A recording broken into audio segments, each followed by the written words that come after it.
Ismat, one of our finest journalists today, someone who I have admired and read very thoroughly for a few years now. And she just informed me that she's at my favorite journal. Most of us respect it enormously. She's now at Frontline, having worked at some of the finest names that you could think of. Ismat combines a certain uh, a credibility and a dexterity with journalism, with a deep interest in issues that concern India, its minorities, and particularly its Muslims.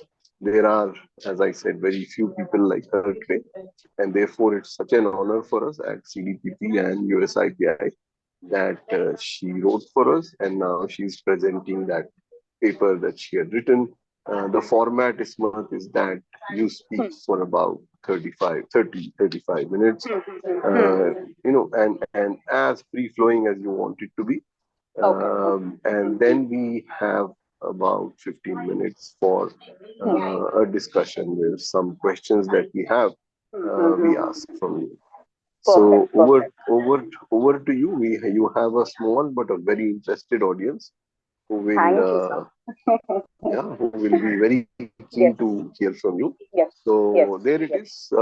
This is part of for those who are dialing in for the first time. This is part of an ambitious project that we have taken up to discuss the issues that concern the Indian Muslim beyond the citizenship issue, which was a serious issue 3 years ago. Now we have many more such issues, and one of those is what Ismat takes a deep dive into. So over to you, Ismat. Thank you very much. Thank you, sir. So, thank you for that wonderful introduction. And I think this is truly an honor to talk about a subject that is close to my heart and subject that I really thought about for years before actually writing it down. So, I would just like to begin by talking about how Ayodhya, like many others, I would look at Ayodhya initially in very secular, one-dimensional terms. For me, like a lot of other people, I had always heard that it was a communally sensitive place. And before I actually went to Ayodhya for the first time, I was warned to be safe. So naturally, when I reached Ayodhya for the first time, I went in with that thought and that idea.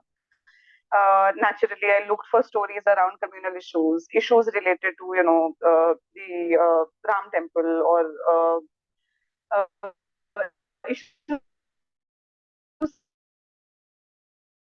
around dozens of these monuments which were clearly neglected that lined the town of Ayodhya, which were actually at the verge of perishing, which were just staring right at me. And when I actually spoke to people about these monuments, I came to know that Ayodhya, which most Indians would know as one of the holiest Hindu towns, uh, while Hindus claim it as Ram's birthplace, Muslims also call Ayodhya Sharif, for the number of shrines that it has. And it is also claimed by Buddhists and Jains, and it has a lot of monuments, archaeological marvels, in fact, which belong to a lot of different religions and cultures.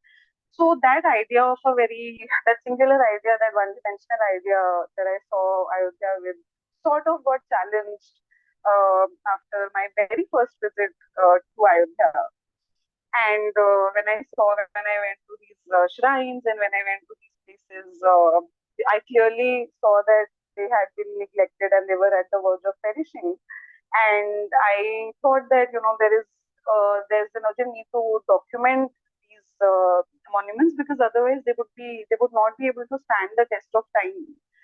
So last year during the election, this particular chapter actually emerged from the election coverage from the previous assembly election in Uttar Pradesh.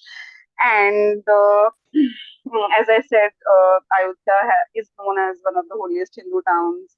It has also featured prominently in pamphlets and posters and cassettes and television during the Ram Janmabhoomi movement. But despite the attention that the town received over these decades, dozens of other sites of cultural and religious value in the town actually are now in danger of being completely destroyed. And as we know, over the last 3 decades, political parties have worked tirelessly, if I can say that, to transform Ayodhya into the hub of communal politics. From starting from 1992, when car sevaks demolished the Babri Mosque, to the ruling BJP's long-term pledge of building the Ram Temple coming into effect. The town of Ayodhya, beyond the Ram Temple and the Babri Mosque dispute, has been completely overshadowed. And that is what I wanted to explore in my story. What are the things that we have lost out on amid all of this high debate that we are having on these communal issues. So after the Supreme Court of India ruled in favor of the Ram Mandir in 2019, the now ongoing construction of the temple has been high paced and very swift. And as we know, a lot of political pundits have predicted that the inauguration of the Ram Mandir could be around the 2024 elections and be projected as a major win for the BJP. And I think, as I said earlier, what the cultural diversity that I saw in Ayodhya really amazed me and fascinated me. And I found out that, one lesser known fact that Buddhists have also long claimed Ayodhya as their holy town. Saket, which is the former name of this town, is traced back to the reign of Lord Buddha's father. And Buddhists actually believe that Gautam Buddha used to spend monsoon months in Ayodhya. And as per Buddhist legend, Ayodhya was a major town of the time. In fact, in 2018, a man called Vineet Maurya, a Buddhist resident of Ayodhya, even filed a writ petition in court, claiming that the disputed Ram Janmabhoomi land was neither a Hindu nor a Muslim site, but instead a Buddhist temple. So this I found very interesting. And slowly I started to look for more and more such stories and legends and myths and sites. And I realized that Ayodhya is not actually just home to sites of Hindu significance, uh, such as the birthplace of Ram or Sita's Rasoi, but it also has places like Badi Bua ka Yatim Khana, which is the orphanage of Badi Bua, which has its own lovely story about this woman who is considered to be a relative of Nizamuddin Aulia, who is buried in Delhi. And in fact, she was the sister of the Chiraghe Delhi, uh, who was actually Khwaja Nasiruddin, the spiritual successor of Hazrat Nizamuddin Aulia. So this monument, when I went to Badi Bua's Yatim Khana, which is Badi Bua's orphanage, I saw that it was located at a railway crossing and it was in really bad condition. But despite the bad condition, there were a few people who were actually making sure that it's functional. And there were a few people who would fund, who would give donations and charity for it to be able to function. But when I actually spoke to the people, I found out that there's a beautiful story behind it about this woman who actually was a very, very beautiful. She was considered to be a very beautiful woman. And there is an official who proposed to this woman for marriage. And she refused his offer, and she had taken a pledge to remain a celibate. But he repeatedly sent his proposals across a second time and a third time. And she got agitated, and then she asked him, "What is it that you like about me?" And he said that, "I like your eyes." And it is said that she took her eyes out with her own hands. She gauged her eyes out, and she just threw them at her and she said that, "You, if you like my eyes, just keep them and leave me alone." So there could be a lot of interpretations of this story, but I found it very interesting that all of these monuments have all these interesting stories that people don't really know. People are interested in knowing these kind of stories. Another very interesting thing that I found in Ayodhya is its forgotten temples and the fact that there is a temple for everyone in Ayodhya. So I think the place is called Swargdwar, if I can recall it correctly. Yes. So there is a this place Swargdwar is lined with hundreds of temples, and when you go to Swargdwar, you will see that there is a temple for everyone. There is a Nishad temple, there is a Dhobi temple, there is a Thakur temple, there is a Patna temple, there is a Khatik temple, there is a Maurya temple, Halwai temple, Kurmi temple, Pasi temple. Just a lot of different kinds of temples. So when I asked people, how do you have so many temples for so many almost all major Hindu caste groups in the country?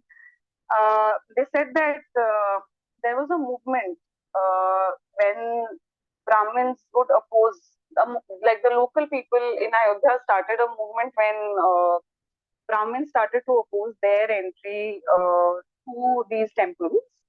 And these people could oppose it, but in a way that they constructed their own temples, their own small temples across this place.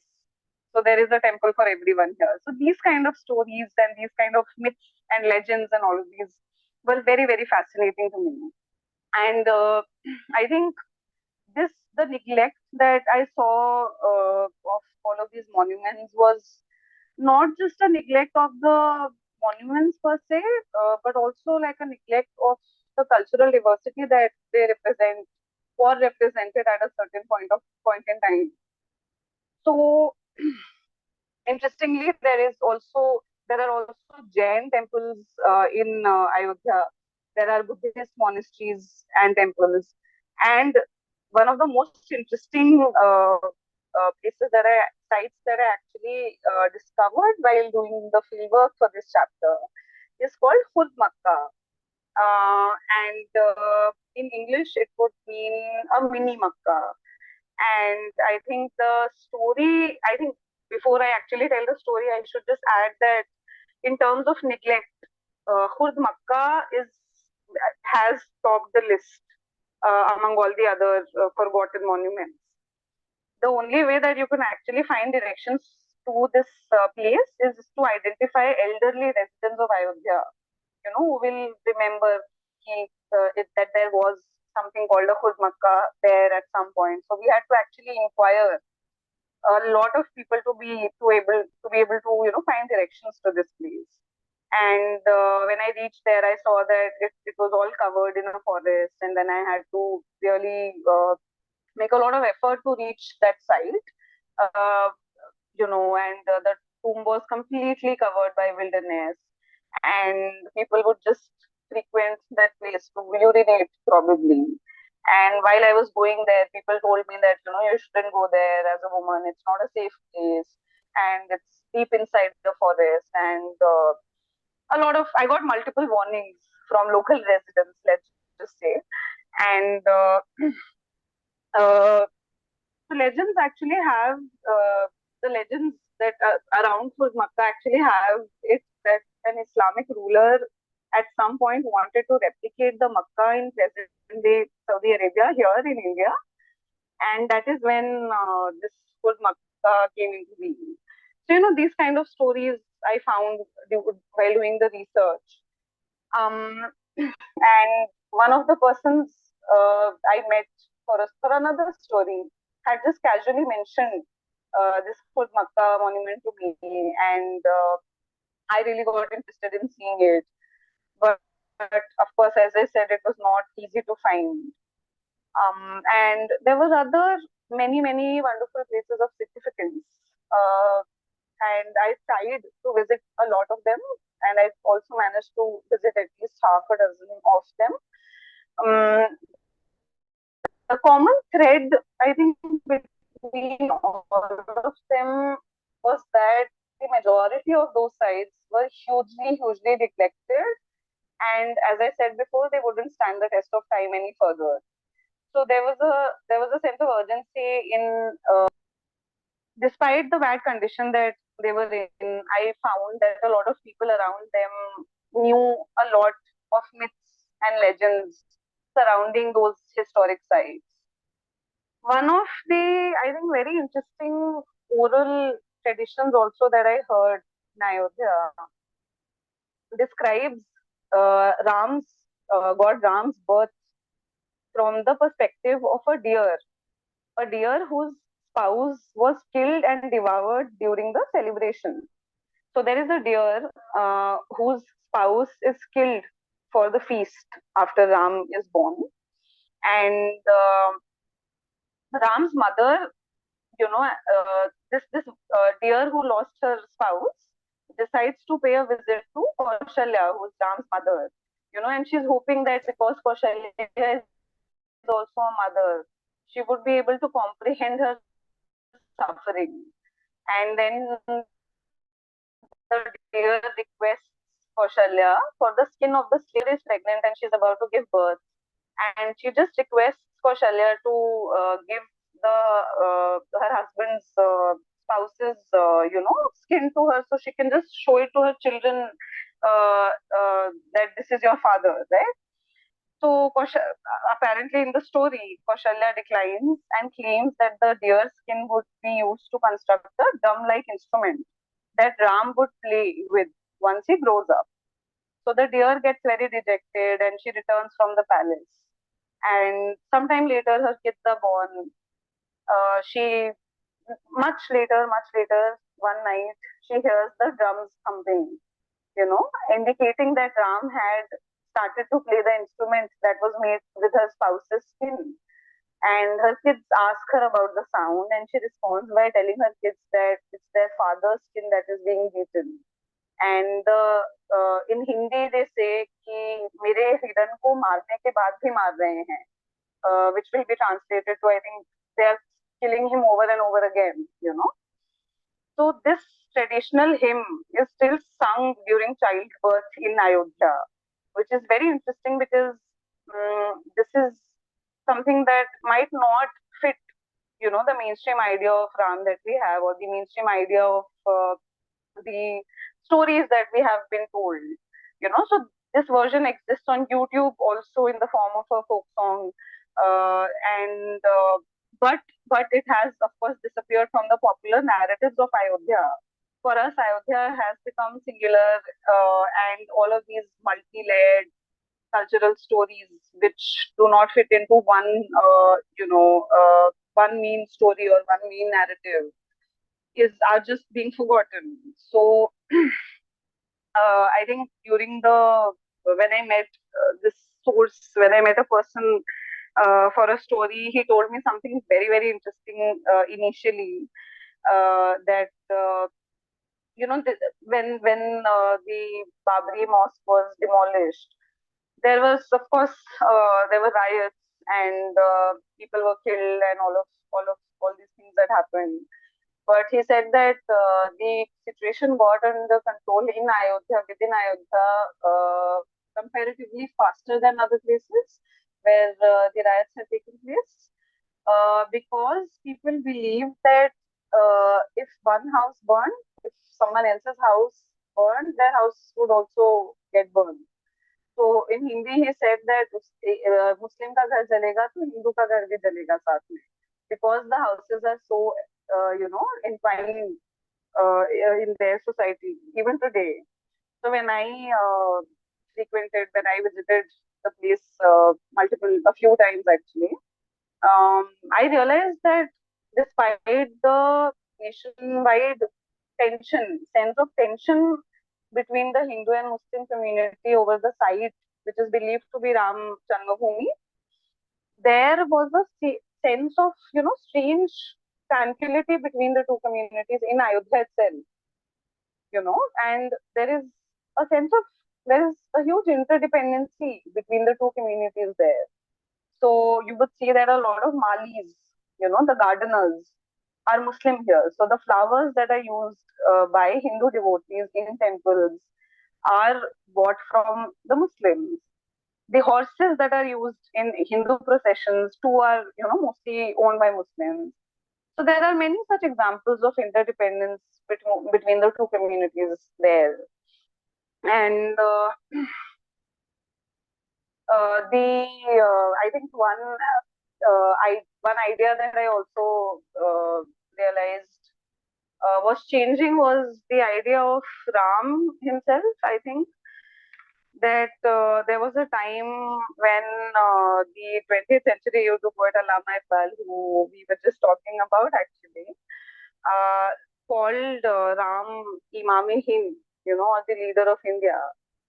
He actually wrote this couplet which goes like, है राम के वजूद से हिंदुस्तान को नाज, अहले नजर समझते हैं इसको इमाम Hind. The country takes pride in the existence of Ram. The far-sighted people consider him the leader of India. So I also realized that the idea of Ram has changed over the past, few decades for different communities. Mm, and who was once a revered historical figure for Muslims in Ayodhya and otherwise, because of political parties, it they have turned him into a polarizing figure. With the Ram Janmabhoomi Babri Masjid dispute, for instance, and which has been setting the whole narrative in Indian elections over like a long time. So I think I have talked.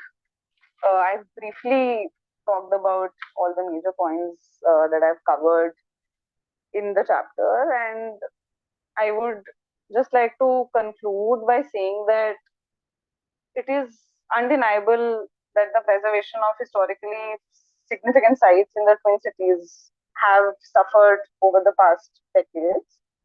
And not just that, the Ganga Jamuni Tehzeeb that we talk about has also, or the composite culture, that exhibited by the shared heritage of people, has also suffered. And the Ram Janmabhoomi movement has ensured that a glorious Ram temple is in the making right now as we speak. But it has cost Ayodhya its cultural and architectural heritage a lot. Thank you.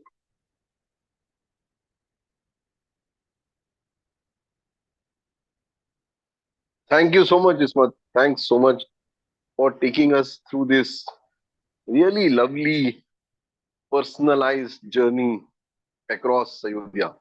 Um, we have always looked at Ayodhya as the Babri Masjid and nothing Hmm. beyond that. Hmm. To look at it as a symbol, as such an intricate symbol of the Ganga Jamuna Tehzeeb, of Hmm. of the way a veritable you know symbol for India itself. Hmm. Is so refreshing, and it's not too long ago that it was like that.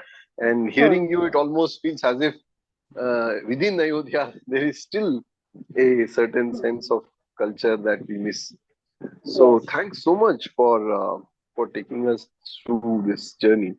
I will invite those in the audience to for their comments and their questions.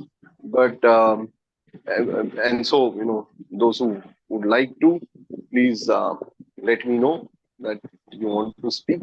And while you do that, my question to Ismat Hmm. and Ismat, I mean, because of this really insightful talk and the paper that you wrote, I will Hmm. ask you this question that I've been wanting to, which Hmm. is that there is a sense of foreboding now with Mathura, Hmm. with Hmm. Kashi. Correct. Um, how do you see that unfolding? Does Hmm. Mathura hold the same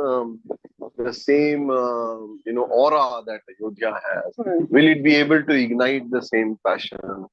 Hmm. Uh, you know, I don't know if it is a fair question to ask, but please answer. Hmm. Hmm. Hmm. Yes, that is true. I think it is true that it has been there has been this dispute and this contentious struggle. Uh, and I think just like Ayodhya, Mathura too has a rich cultural heritage, and it is believed. to be, of course, the birthplace of Lord Krishna, who's the central figure, in Hinduism. And uh, the complex that is the Shri Krishna Janmabhoomi Temple complex. Also is home to the Shahi Idgah Mosque, which was built by Emperor Aurangzeb, I think, in the 17th century. And the dispute primarily, of course, revolves around the question of whether the Idgah Mosque was constructed upon a pre-existing Hindu temple, right? And this has, I think, especially after the Ayodhya judgment, the Ram Temple judgment, this issue has been coming up again and again, because I think now there is, after 2 decades of, I mean, over 2 decades of, this Ayodhya dispute being there, there is, of course, something new that needs to be there, right? So, in simple words, there has to be something new to hold on to, because it has Ayodhya served as a important stepping ladder for political parties like the BJP. So I think in that sense, there is a sense of foreboding with Gyanvapi and Mathura both, but surprisingly, in UP, it hasn't. There is no no. It's not, the narrative that is being set is not as, say, communally charged as if Ayodhya was. Uh, but definitely there is a sense of foreboding, and what the future holds, only the future will tell.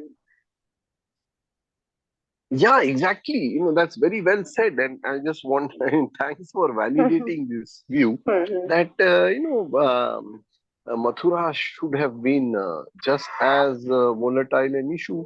And there has been no effort spared Yes, in making it one. yes, And yes. despite which you find that that frenzy that we saw Yeah, during yeah, that yeah. that infamous Rath Yatra and all, which you people, you youngsters didn't see, Hmm. uh, but you don't see that happening. You Yes, don't see yes. There those is a definite sadhvi. sense of lethargy among Yeah, people as yeah, well. yeah. Hmm. This Sadhvi, Rithambras, and whatever, who made a career out of Correct. Ayodhya. Hmm. Um, so it's very strange, and that's why I think having failed to ignite that electorate around Ayodhya, around Hmm. Kashi Hmm. and Hmm. Mathura, Hmm.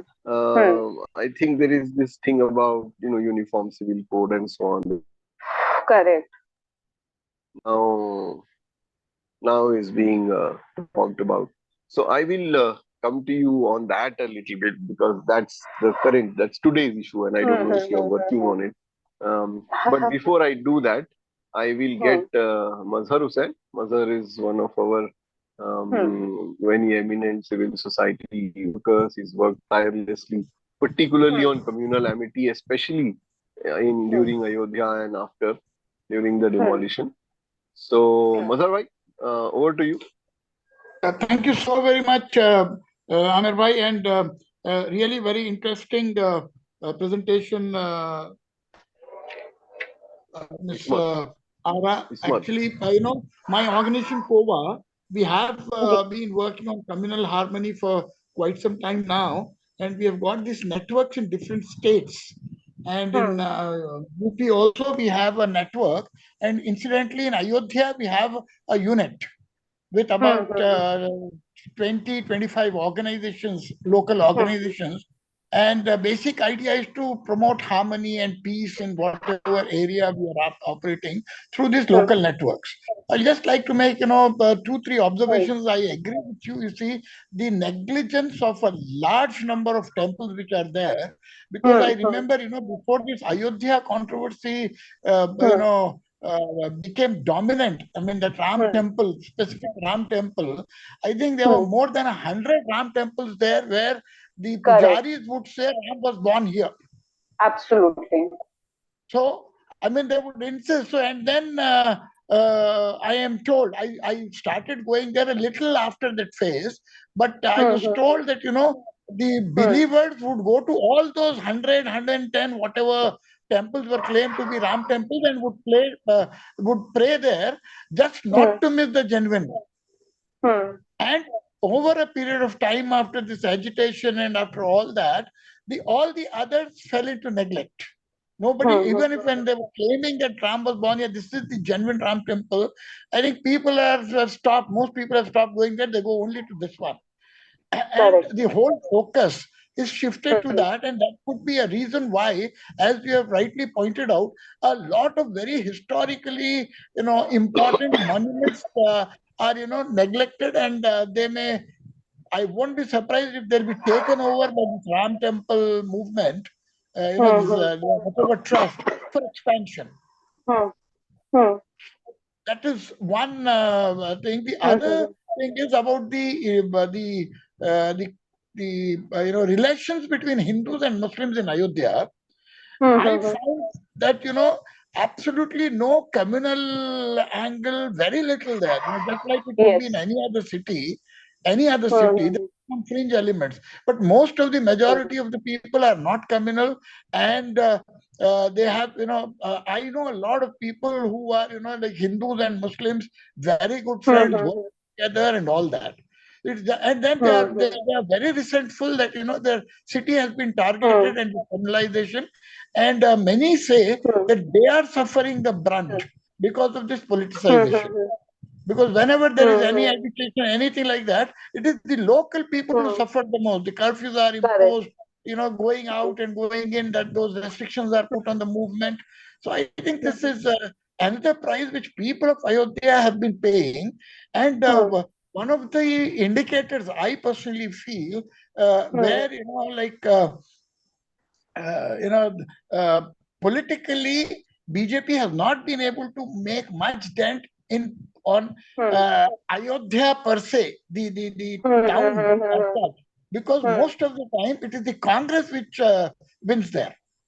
If you see, so that shows the political temper of the people, local people. So although the entire country is, polarized because of that, and it is in the grip of frenzy because of Ayodhya, I found Ayodhya itself and Ayodhya people themselves are, not affected like that, despite being at the center of the whole thing. So thank you very much for your observations. I really appreciate, and I feel happy that I have been able to be here today. Thank you so much. I think you are absolutely correct. I completely agree with a lot of things that you've said. And I think it just revalidates the initial point that I was trying to make, that, there is a sense of strange tranquility between the two communities, which you cannot see when you're, maybe sitting in Delhi, or if you're just looking at Ayodhya from a television screen. When you actually interact with people and when you actually go and meet people there, it's quite different and quite, I wouldn't say it's positive. Like, I wouldn't want to push on that, but I think it's quite different from how you imagine it to be. So I think a lot of good points made by you. Thank you. Yes, thanks so much. Thanks so much, Manza bhai. May I move to Dr. Yusuf Mullah, please?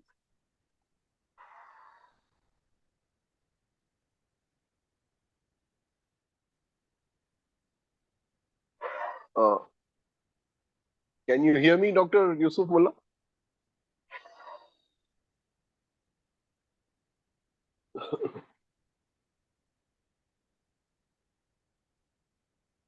I don't know if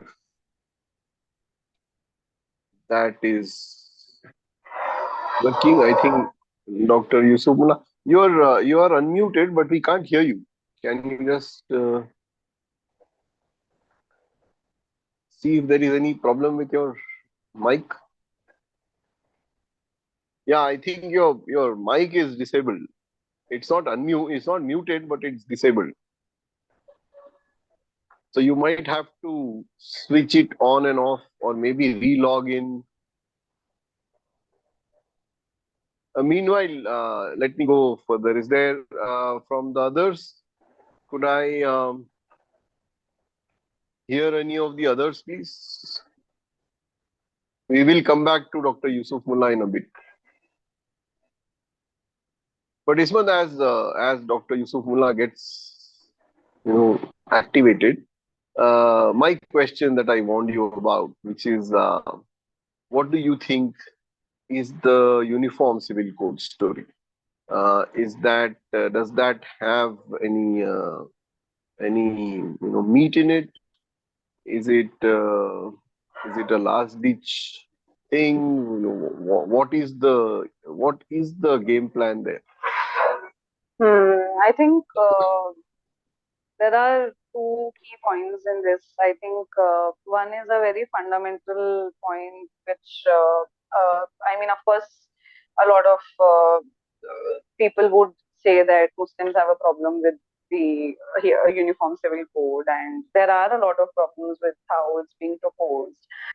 But I think on the fundamental level, if we go to the very basic point, there is a sense of resentment among, like, if you look at how the ruling party had treated, the anti-CA protesters, for instance, and how some of the ministers made statements about the protesters, which were really shameful to say the least. Yeah. So there is, of course, fundamentally there is that sense of resentment, and for such a big change, there has to be a certain, trust level that has to be built, which this government has not been able to build at all. And I think, secondly, I was just listening to, in fact, just before this talk, I think I was just listening to Mr. Faizan Mustafa's, viewpoint on the Uniform Civil Code, and he said something very interesting, that he doesn't oppose. He has had an interesting viewpoint on this, is that he doesn't oppose the UCC, but he makes an interesting point about how there is a simple way of just sorting this out. If you claim that Muslim women are suffering because of the personal law, or women are suffering because of the personal laws, why don't you create reforms in the personal laws that already exist, while ensuring the rights given to us by the Article 25 of the Constitution, right? Mm-hmm. So I think this I found very interesting, and as again, this topic subject has become, this controversial subject has been raised up yet again, Yeah. and it has been talked about like for so many decades, and that could be the next big thing on the agenda, definitely. Thanks, Ismat. Let me take you back to one issue that you are, in some sense, an expert on, and you have written extensively on that, and that's the Union Territory of Kashmir. You know, we all followed what was going on till 370 was repealed, and then Kashmir got, its statehood taken away, and Correct. there was no reason given for that ever. But suddenly from a state it became a union territory, which was unprecedented. And so, what's with it? I mean, what is the deal there? Why? I'm asking this because no cogent answer came from the government on why it was doing this. Article 370, is has been beaten to death. So I'm not asking you about 370, but I'm really asking you about this statehood being denied, being taken away, and what has been the impact of that? What is happening in Kashmir now? Interestingly, I was in Kashmir just a while back, Yeah. and I did happen to, speak to a lot of people. And interestingly, I found uh, some people who said some unexpected things. I initially, when I went to Kashmir, I thought that everyone, because of the way that it was done, would be opposed to it. But I think I did find some people who said that for their economically things have become a little better for them, if I could say that. But I think in the larger political sense, the what they said about integration with India. In fact, one of the key reasons that the Indian government cited was to integrate Jammu and Kashmir, more closely with the rest of India. Is I don't know if that purpose has been achieved, because true integration would not be forced. And the argument that the special status hinders the full integration of Jammu and Kashmir, hindered in the past tense into the Indian Union, also does not really hold if you're just doing it forcefully, right? So uh, even though they claim that it was a step towards achieving uniformity and equal rights, it does not. I don't think there is a clear answer to what why they would do this, but I think the gains would be clear. Uh, is what I can say. Yeah, because I mean, it's very interesting that there is no news coming out of Kashmir anymore, good or bad. Correct, correct, And correct. in some sense, that's interesting, because one would have expected a certain reaction to this clear humiliation, as some people called it. So, but that didn't happen. So that again remains a mystery. And Yeah. um, I think a lot of journalists who are from Kashmir, because I also interact with journalists on a regular basis. So I yeah, think there is a there is a sense of danger that a lot of journalists have, that they feel now about reporting on issues that they yeah, would report maybe a few years before.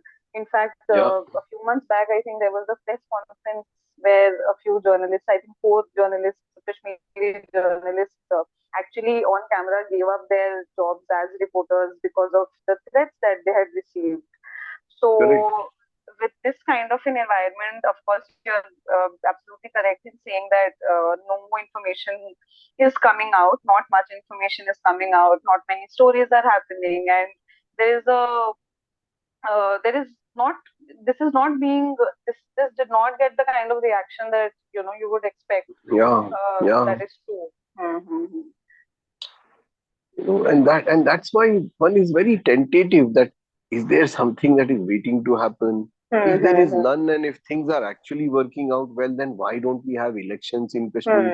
It's Mm-hmm. unable to wrap our heads around that. uh, but I mean, I just to continue to probe you on, and to really take from you where all the expertise that you have gathered over these years. One story of yours, and set of stories that was really very remarkable, and gave us a lot of insight, was this whole thing on Hathras.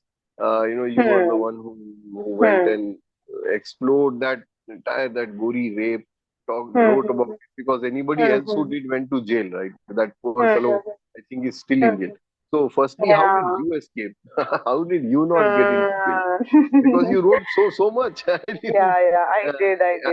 Oh my yeah, God. you are the only one. I mean, that we were reading. There were a few journalists who did actually stick to this story for the longest Yeah. time. And, because I think one of the main reasons that I was really drawn to this story was because this was a young 20-year-old girl, and I was 20 years old like a few years back, Mm, so I just kind of, yeah.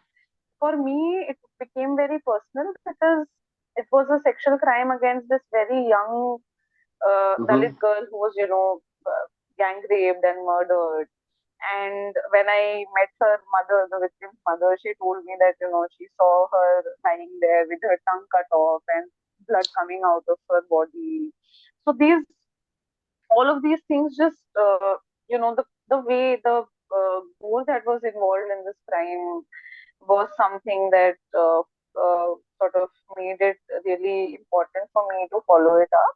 And of course, when the incident happened, it also became quickly very political. And there was also a nationwide outrage on this issue. There were protests. And there were, of course, opposition parties were trying to ask questions also. And the police were saying one thing, and the family was saying Mhm. another. There was a forced remission, and all of that was happening. But I think, all in all, it was I mean, the government failed to contain, kind of effect that this particular incident had, yeah, in around that time at least. But of course, UP being UP, it's hard to predict how it's going to play out. And I mean, one sad thing that I would just want to talk about is that the Hathras gang rape happened, and then 2 years later there were elections. And I talked to people from Hathras, and I spoke to them about, whether this issue had featured in the local, manifesto or the campaigns or something. And I was told that sadly this issue did not feature at all, at all. On the state level, it was not there at all, but even on the local district level, in the local district level, it did not exist. So, Mm. that fate of such a horrific gang rape and such a horrific crime, the fate that it met, that it did not even remain an important issue for the next 2 years, 3 years, So it just faded like a lot of other stories too. And that really, I think, says a lot about the society in, India today. So true. So, I mean, it just doesn't. It's just something that you can't come to terms with. It was Correct. such a gory crime. It Hmm. was so loud and clear, that message. Uh, Hmm. and And and one more thing, very like I have also written about this, but I think recently, in fact, 2 or 3 in March actually, the SC/ST court in its verdict, in the Hathras case, dropped the charges of rape against the 4 accused men in the case.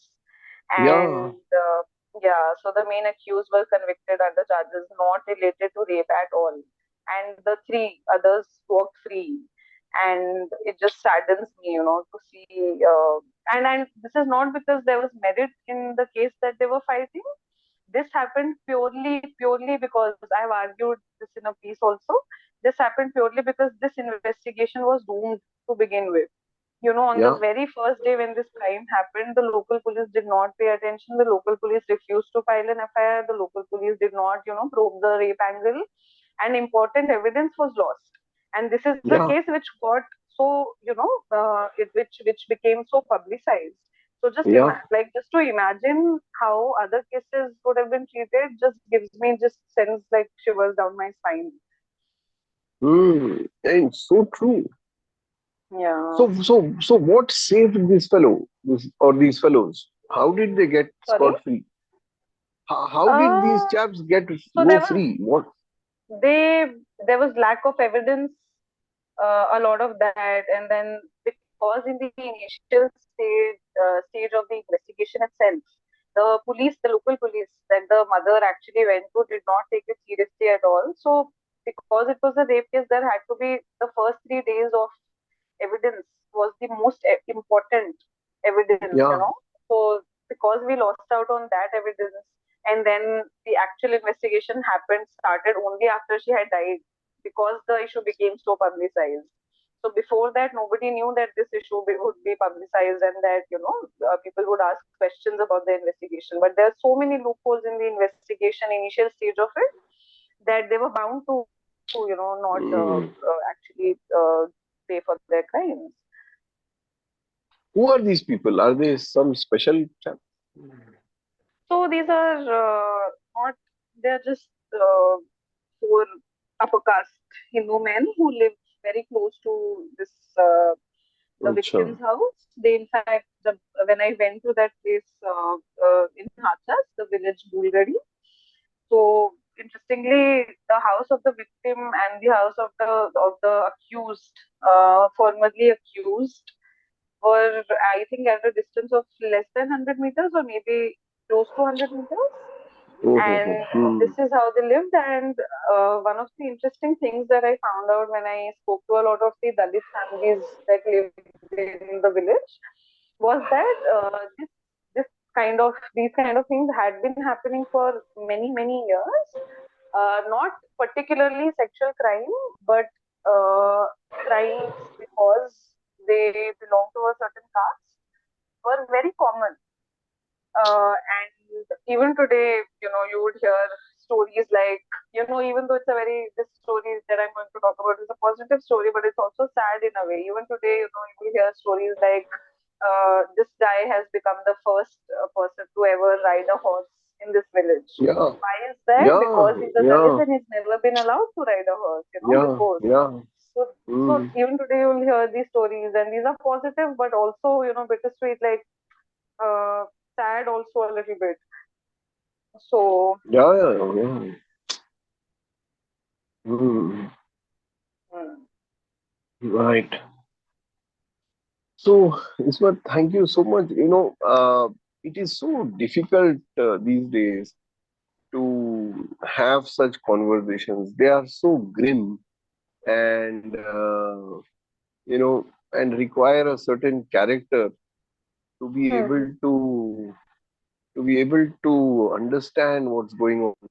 And I must therefore, thank you on all of our behalves, but more importantly, respect you for doing this difficult task. This is not to sing your praises, but for a 20 something year old girl to go and literally get into the jaws of a shark in the most difficult neighborhoods now in the world, and mm, write and talk to very powerful criminals who have gone scot free otherwise, and then to write about them in the world's premier newspapers, in India's national daily, relentlessly, and to keep doing that requires a certain kind of. I mean, of course, it requires a huge amount of spirit and and requires you to be brave, but it also requires you to have that acute sense of responsibility towards your profession, towards your country, towards women, towards the marginalized populations. To do that, I don't know of very many people. I don't know, if people like me could ever do that, and clearly we don't. We can't. And you've done it so relentlessly for the last 5 6 years, and tracked just about every horrible crime that happened in the you know 2018 onwards. Uh, mm, so to do that and have done that with such great deal of professionalism and equanimity is something that is absolutely remarkable, and I must compliment you and thank you for doing that. Your writings are clear, they are backed very clearly by evidence. They are not, passionate pleas which are one-sided. And I think that's your big strength, and that's the reason why you are not where Siddiq Kapan is, or where some other more unfortunate people are. So more power to you. I mean, I can't tell you how much we owe to those few of you who are fearlessly going down and exploring the truth that we will certainly lose otherwise. So thank you, sir, for your very, very kind words. And I think I will go a very happy girl from this no, conversation. this is really awesome, and I'm sure I'm speaking on behalf of everybody who's there in this conversation. Thanks for that. I really wish that we will get to hear you soon again. Thank you, sir. Yeah, and all the best Yes, to you. this was Thank you wonderful. so Thank you much. so much for hosting this. Take care. Thanks on behalf of CBPP, USIPI, and everybody who was here. Many thanks to Smatara and many thanks to all of you. For the next session, Anjana will do the details and send them out to you. But this has been just an awesome session, Ismat. Thank you very much.